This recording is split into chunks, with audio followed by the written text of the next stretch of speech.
What's up folks, how's it going? This is Waj. In this video we're going to be doing another head-to-head smartphone comparison, this time with the brand new Sony Xperia Z5 Premium versus one of the most popular Android smartphones you can get, the Samsung Galaxy Note 5. So we're going to be taking a look at the displays on both these two devices, as well as the internal and external features, and then we're going to finally do a speed test, camera test, and battery test to really determine which device comes out on top, all things considered. So without any further ado, let's get right into this.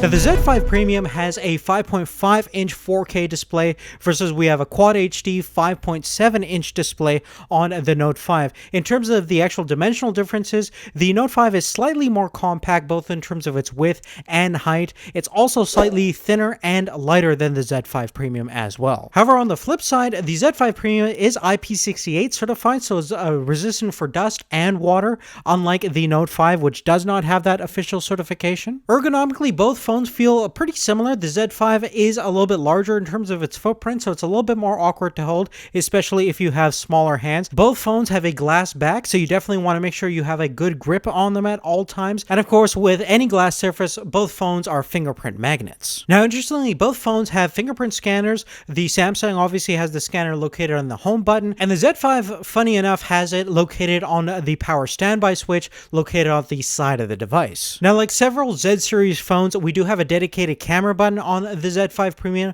which is really handy to use. Additionally, the Note 5 does have that fingerprint heart rate monitor located at the back of the device, which is excellent if you do a lot of exercising with your smartphone. Now, unfortunately, the Note 5, unlike its predecessors, does not have a micro SD expansion slot, but thankfully on the Z5 Premium, if you look under the SIM card tray, there's actually a place to put a micro SD expansion slot, and you can upgrade the memory up to like 200 gigabytes, which is definitely a nice feature. Now, moving on, the center point of these two devices is obviously the large displays. Now, one of the big bragging points that any Z5 Premium owner will make is this is the first smartphone with a 4K display. And the reason why it's such a big deal is the pixel density on a 5.5-inch display is around a mind-numbing number of 806 ppi versus you're looking about 518 ppi on the Quad HD display on the Note 5. Now, the million-dollar question over here is, can somebody actually tell the difference between a Quad HD display and a 4K display at this particular screen size,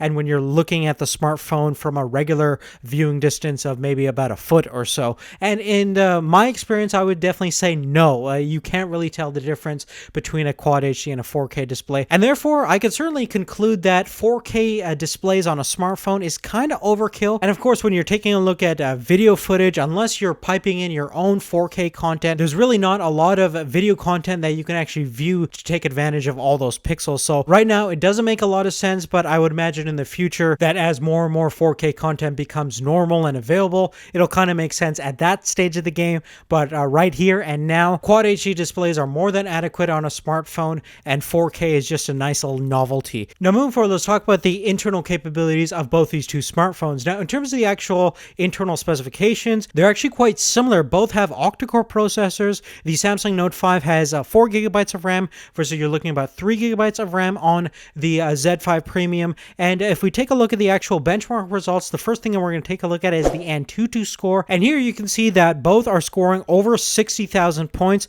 The Note 5 is just a bit ahead at 65,000 versus 60,000 points on the Z5 Premium. And when you take a look at the Geekbench 3 results, you're also noticing the trend that the Note 5 is slightly faster, both in terms of the single core performance and in the multi-core performance as well. Now, moving forward, both have really exceptional cameras. If we take a look at the specifications over here, in terms of the sheer megapixel count of stills wise, the Z5 Premium is always something that really pushes the boundaries of what a smartphone can do in terms of actual resolution. You're looking at 23 megapixels on this little smartphone versus 16 megapixels. Now, of course, higher megapixel doesn't always translate into sharper images with better quality overall. Of course, one advantage that the Note 5 has is that it has full optical image stabilization versus we have software-based steady shot technology built into the Z5. And in terms of video, both can shoot 4K video at 30 FPS as well as 1080p at 60 and 120 frames per second at 720p.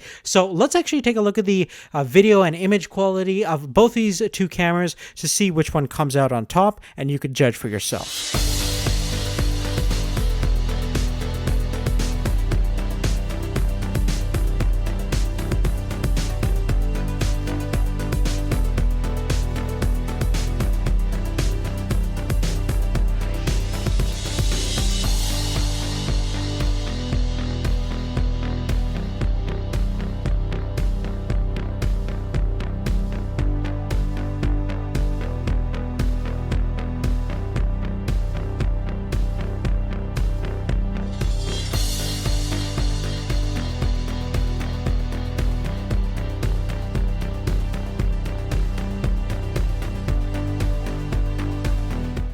Now, last, we're going to talk about the battery performance of both these two smartphones. In terms of actual capacity, the Z5 Premium actually has a slightly larger battery, 3430 milliamp hours versus 3000 milliamp hours on the Note 5. Both have fast charging capabilities, but the Note 5 does have wireless charging capabilities, which is nice if you like to charge your phone that way. Now, we're going to actually test out the battery performance directly between these two. And the first thing that I like to do is just do a simple video playback test. We're going to play the same video on loop on both smartphones, turn the Wi-Fi off with about halfway brightness, and here you're looking at the results. Over here we get over 11 hours, almost 12 hours on the Note 5, and you're looking about 7 hours 57 minutes on the Z5 Premium, which is somewhere around 60 to 70% of the time of what we got on the Note 5, and that's definitely a huge sacrifice that you're going to have to make when buying a smartphone with a 4K display. I also did a Geekbench battery drain test, and here you could see the results kind of mirror.